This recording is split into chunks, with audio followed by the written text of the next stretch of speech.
There's so much they could do. That's not even to mention the box office appeal of Zion, and he's obviously the biggest box office draft pick since LeBron James.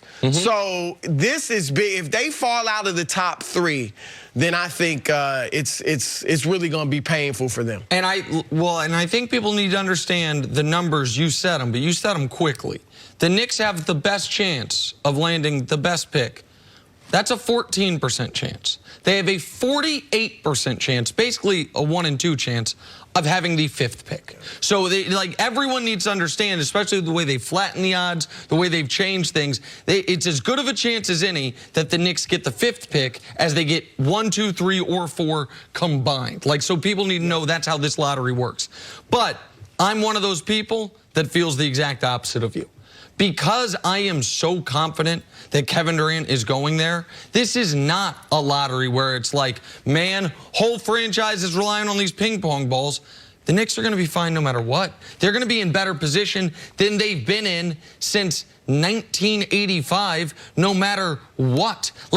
Or you could argue in the early 90s if you thought they could beat those Chicago Bulls teams with Ewing. But I said 85 because when they got Patrick Ewing, Kevin Durant is the key to all of this. And if Kevin Durant and Kyrie Irving, I've been hearing for the better part of a year, Kevin Durant very well may be the best player alive. If he plus Kyrie Irving are not enough to instantly make you a title contender, then he's not the best player alive. We saw the best player alive plus a Kyrie Irving that was not yet this level of Kyrie Irving. Those two guys be a title contender. With nothing around them. Well, they had Kevin Love around them in the regular season, to be fair, but Kevin Love, when they won their title, he's damn near unplayable against the Golden State Warriors and actually missed 2 games in that series because he had the concussion. So I think for the Knicks, this is a weird spot where if I thought Durant's decision was contingent on them getting Zion or Ja, then yeah, this would be as bigger than the Ewing lottery because you're getting 2 superstars. But I think Durant's going there either way. So I think Zion would just be, to use a cliche, icing on the cake for the New York Knicks, not the key part of it. Yeah, I don't believe it'd be icing on the cake because if you look at free agency, you say Kevin Durant's going to go where he wants to. So Kevin Durant makes them a contender.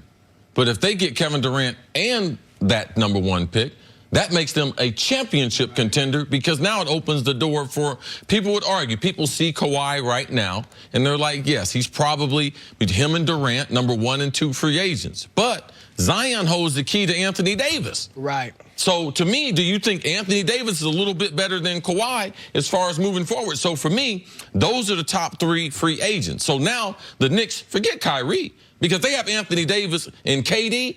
Man, that's a squad.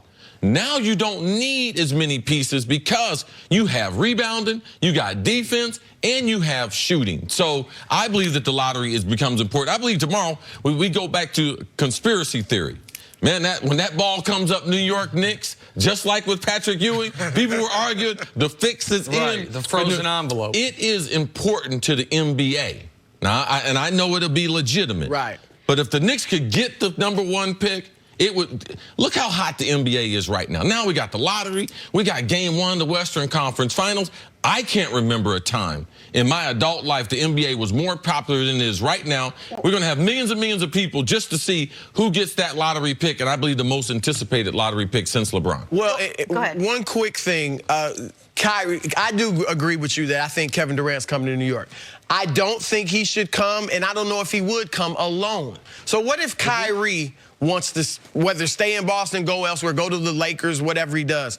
If he doesn't come with Kevin Durant to New York, if you get the #1 pick, you could trade it for Anthony Davis. Now KD doesn't have to come alone, and you still have cap room for other guys, because AD would be a trade. Listen, you still have cap room, or if you just hold it. I believe Zion's going to walk into the league as a near all-star. I'm as high on him as you can be. I think he's going to be 20 and 10 from the word go.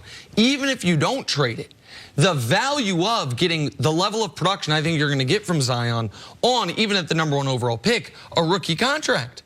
You're going to be getting $20+ million worth of production from an $8 million a year, $9 million a year player. That helps you even if you don't make the Anthony Davis trade. What would you prefer to have? KD, Kyrie, and Zion, and all that comes with Zion, the attention, the media, all of it, or KD and Anthony Davis? What's the better team? Well, I'd rather have KD, Kyrie, and Zion. And if I get KD and Kyrie, you obviously have to really explore it and do all the due diligence. But I would lean, right now, I would be leaning toward keeping Zion because I feel like that third, if you have KD and Kyrie, that third guy is going to have to be able to be effective without the ball in his hands. Yeah. And I know AD's not ball dominant, but he is used to being the number one Green scorer. On steroids. Right. That's what Zion can be. Let's do pick and roll. Zion sets the pick for KD or Kyrie. And if Kyrie and Zion are in the pick and roll, we're going to put KD in the corner. Yep. All right? Knockdown shooter. And then if I put KD, the way he's been running the Warriors offense before he got hurt, if I put him and Zion in the pick and roll, put Kyrie on the wing, then I can open up the lane. You talking about a bunch of dunks? I would right now say that Giannis and Zion, they lead the NBA in dunks. In dunks next year? Yes. Well, and so if you sign Kevin Durant and Kyrie goes and signs with the Lakers, then, and I think you agree, let's say the Knicks got the #1 pick of the draft, then you would trade Zion for Anthony Davis because you do need a second star. And Zion, I don't think would be a championship-level second star immediately. But I agree with you 100%.